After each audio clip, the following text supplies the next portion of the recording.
Из трех составляющих кубертеновского олимпийского лозунга самая почитаемая все-таки Altius – выше. Сила и скорость, что ни говори, многогранны, высота абсолютна, и прыгуны в высоту живут в нашей памяти дольше. К тому же медленно растут рекорды. В 1977 году наш земляк стал мировым рекордсменом по прыжкам в высоту, стал героем, кумиром. Были красивые победы, рекорды, слава. Лишь мгновение ты наверху и стремительно падаешь вниз. Это Высоцкий писал задолго до него, и о нем тоже. И даже больше о нем, чем о любом другом прыгуне. Кто же он? Гений прыжков.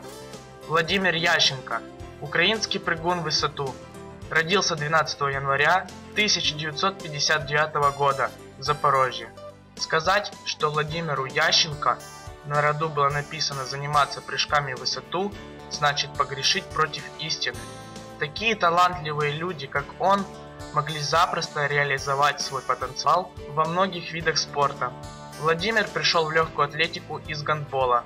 Он пытался освоить бег на средней дистанции. Заниматься прыжками в высоту он начал в возрасте 12 лет у Кудинова. С 14 лет его тренировал Василий Иванович Телегин. В 1974 году, в возрасте 15 лет, он сумел преодолеть планку на высоте 203 сантиметра. Это был первый серьезный шаг к будущим вершинам спортивного Олимпа. В 16, прыгнув на 2.12, он уже привлек к себе пристальное внимание тренеров главной сборной страны.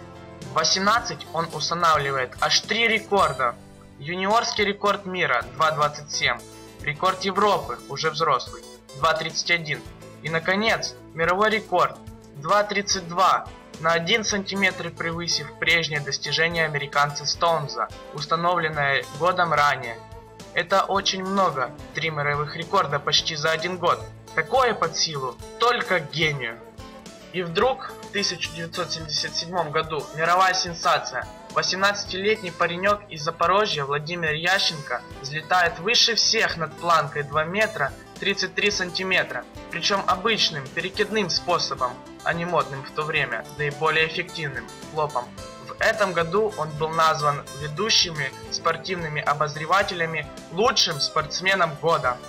Прыжки в высоту по Ященко – это взрыв, а не марафонский бег. Тут важнее твое психологическое состояние, нежели физическое. А уж взорваться 4-5 раз за выступление он умел, как никто. Он прыгал легко, изящно, непринужденно. 1978 год. Год фантастических успехов и достижений. Его величие и уникальность признали все.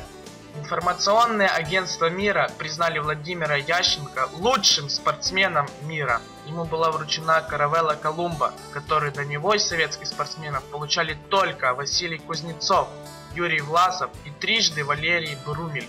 В прыжковом секторе Владимир Ященко каким-то образом опередил время. Можно только гадать, каких высот он мог бы добиться. Но для этого надо было, чтобы к таланту от Бога относились с особой щепетильностью и бережливостью. И в первую очередь он сам. Если бы не травма, если бы не... Но нет у истории, увы, сослагательного наклонения. В 1979 году он очень серьезно повредил связки колена толчковой ноги. После 2 неудачных операций Московская Олимпиада прошла стороной мимо Владимира Ященко.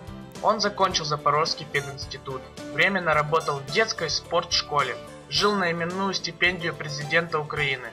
Звездная карьера Владимира Ященко закончилась, едва начавшись. По сути, он был на вершине 2,5 года. После стремительного взлета, причем на головокружительную высоту, жизнь также резко бросила Владимира Ященко вниз. После славы, после высокого накала спортивной борьбы и побед, воздух обыденности стал для него ядом. Не найдя себя, Володя ушел из жизни 30 ноября 1999 года от целого букета заболеваний, почти полностью ослепший от отравления метиловым спиртом.